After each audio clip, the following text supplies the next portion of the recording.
What's up mga pinagpala? Welcome na naman dito sa Under God Podcast. Kung hindi ka pa naka-subscribe sa channel na to, mag-subscribe ka na. Kung meron ka rin nagustong parte ng usapan na to, pwede mo ring i-comment dyan sa baba. Ang ginagawa kasi nun kapag nagko-comment ka ay babatuan ka pa ng YouTube ng marami pang usapan na ganito. Mas marami ka pang usapan na maririnig na ganito. In return, ako din bilang creator ay malalaman ko pa kung ano pa yung mga value na pwede kong mabigay sa'yo. This is something na interesting din ako sa'yo, bro. Something na, alam mo yun, I admire about you talaga, bro. Like, yung paano, ikaw ay isang, hindi ka lang isang Christian artist, bro. Kahit tanggalin natin yung word na Christian, ikaw ay magaling na rapper. Magaling ka na artist. At kahit tanggalin naman sa yung pagiging artist, mananat ikaw ay isang solidong Kristiyano. Alam mo yun yung pagkakakilala. Pero how do you find yung overlap nun, brother? Parang how does that affect how does your faith affect your art? Ganyan.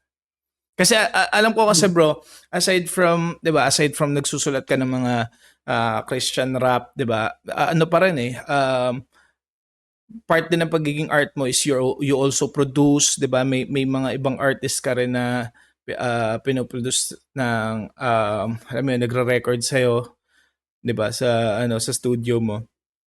Uh, how do you find that, alam mo yun, paano mo nina-navigate yung faith mo at yung art mo?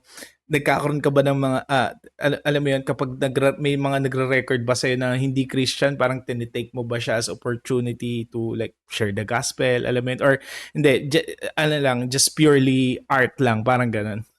I don't know. Oo, kuya. Actually, yun nga. Pero, parang ang okay naman. No? Kaya tanggalin natin yung solidong Christian din. Uh, Well, sa akin kasi, kuya, parang yun nga, tinitignan ko siya as parang, hindi ko alam kung tama yung word na hindi ko siya uh, parang hindi siya pwedeng magkasama. Pero ang ginagawa ko, kung time siya ng music, artist ako doon. Artist ako doon. So, pinag-uusapan natin dito, art. Kung ano yan, art. Kung Christian artist tayo, doon tayo sa art. Christian ka, at the same time artist. Ngayon, kung magkatrabaho tayo sa art tayo mag-focus. No? Ngayon, kung as naman, syempre, parang iniisip ko nga nung nakaraan niya, sakto lang, tawag mo dito, may preaching kasi no ng the true meaning of servanthood. Hindi kasi kumbaga parang servant is more than pag-attend mo sa church, more than pag-attend mo sa mga activities. It's you kasi yung ano ka bilang servant, no? Kung umasta tayo, parang hindi tayo binili ng Diyos. Alam mo 'yun, na parang wala tayong utang na loob, na parang kailangan pa tayo ng Diyos, 'di ba? Parang ganoon 'yun eh. So minsan nagkakaroon ng line, or hindi na malinaw yung line between being Christian at artist, no? Na parang kailangan ako ng Panginoon kasi ipo-proclaim ko yung word niya as an artist. Minsan nagiging glory pa sa atin dahil isa tayong sikat na artist, 'di ba? Na parang tayo pa yung kailangan ng Panginoon. Pero kung art lang kasi gusto ko talaga.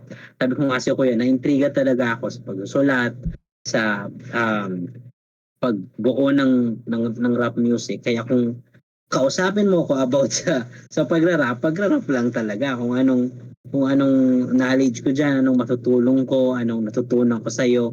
Yan lang ang mapag-uusapan natin. Pero kung pumasok tayo sa pagiging Kristiyano ko, ibang bagay na din 'yon. So minsan na may misinterpret din ako sa bagay na yun kasi pumunta ako minsan doon sa gathering na art lang kasi yun Christian hip hop event, no? Pero kung kakausapin mo ko bilang Kristiyano, iba rin ang stand ko doon. Kumbaga parang hindi ko siya parang ewan ko kung safe na sabihin na parang magkaibang personality yung ako doon. Alam mo yun, kuya, kasi iba yung paglilingkod ko eh. Iba yung pag inalis ko na nga yung artist sa pangalan ko, iba na yon. Iba na si Urja, no, na as Christian sa Urjan as Christian hip hop artist. Parang kung anong ano natin pinag-uusapan. Kung ano ako doon, yun ako. Yeah. No, hindi siya pinaghahanap. And I believe, bro, ano siya parang mahalaga siya mahalaga siyang ganun Parang that hindi naman siya parang kung nandun ka lang kasi na parang solid na Christian ka lang ganyan. Alam mo yun dun lang sa church talaga umiikot yung mundo mo.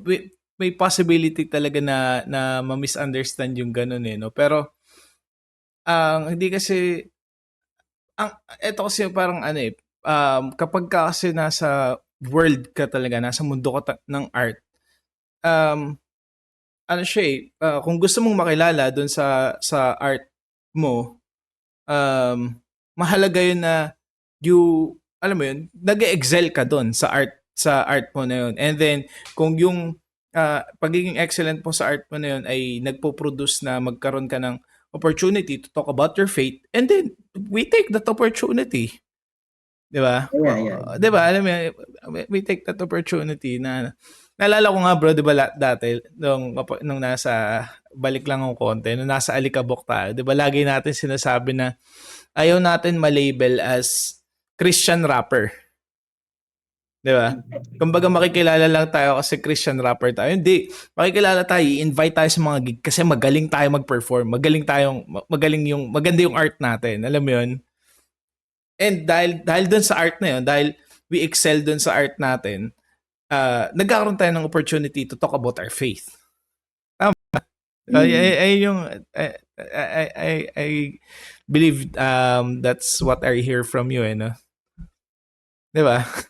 Okay, kung hingiin kasi kung hingiin yung stand ko, binibigay ko. Pero kung hindi hinihingi, hindi talaga ako nagpepresenta na magsabi ng kung ano-ano or parang opinion ko or stand kung anong side ko unless hingiin, 'di ba? Pero pag nandun ako sa trabaho na Christian hip hop artist ko,